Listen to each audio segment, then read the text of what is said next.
Hiya, hiya. Joey Reynolds here. California is known for suspiciously fruits, nuts, and my daughter is growing medical marijuana. Fruits, nuts, and weed. They don't seem to go together. She's growing like a weed, but she's expecting. And any minute now we'll have a baby. I talked to her this morning, and she said, Dad, my water didn't break. And I said, well, be careful in California. We're waiting for a lot of water to break.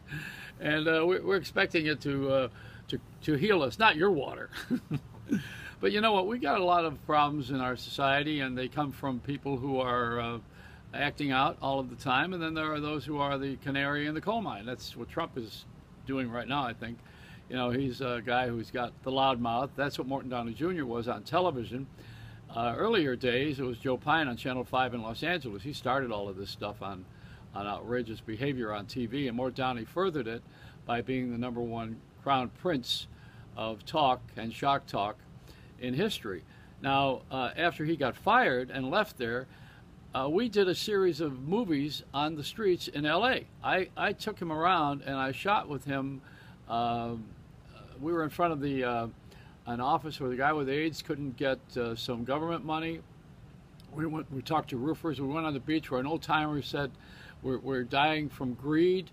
I was on a beach in Santa Monica. I got all this footage and I shot it and I sent it over to King World because they were the #1 company in the world, and I wanted to run that. It would be the first reality television show. It was Morton Downey walking around smoking his cigarette, talking to the regular people, and it was an everyday shoot. We did that for a couple of weeks, and it never made the TV. But that's my proud moment, was shooting that show. I wish that when I get a TV show somewhere that's long form, this is short form, then I'm going to run that thing. Now, I got to tell you something. Morton Downey's lawyer was Trump's lawyer, and they're friends. Morton Downey and Donald Trump were friends. And I remember when we did the show for a week from Atlantic City, and we did it at Trump's Casino, Trump's Plaza, and he had at that time, I think even Mike Tyson was fighting. A lot of these things were germs. They hadn't blossomed yet. But Downey was the guy behind a lot of the stuff in a way, because he was outrageous and he got attention. Howard Stern did it on radio. I did it years ago on the radio in a more innocent time.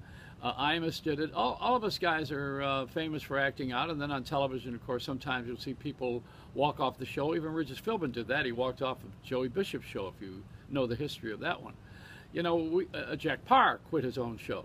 People have done this throughout history and gotten famous for it. Even Dan Rather, who scandalized himself in the lie by Brian Williams, alleged lie, So this acting out gets attention, and people really, hello, here's the news, and I am the news.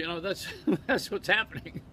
So in Los Angeles, where we have this great moment of Morton Downey Jr.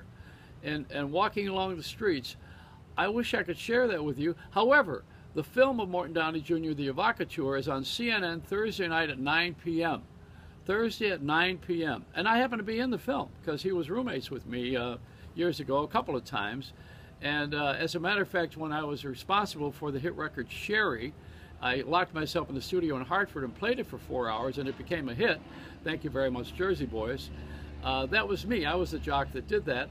And Morton Downey was the program director. So he's a guy that never pulled the plug on me. He let me go for 4 hours to do that. He was outrageous and let me be outrageous. So you got to know that part of the story. And it ties in to the Magic City. Now, we all have tried to take a shot at certain things. Morton Downey then went to do movies after television. And he was in a couple of films, big ones too. I forgot what the names of them were. There was a series that he did. It just escapes my mind for a moment. But we all have a history of starting somewhere, and Regis Philbin he was a guy that was a little bit over the top, as I mentioned earlier, and he started in LA in the morning. He started to fool around at 7 o'clock in the morning on KABC. So, LA, for as much as it's supposed to be very formal and conservative, it's created some outrageous people. We've done some pretty wild things, So you're going to have to go a long way to top this. Anyway. It's a city watch. I got my watch. I got my city watch on now. Time is up.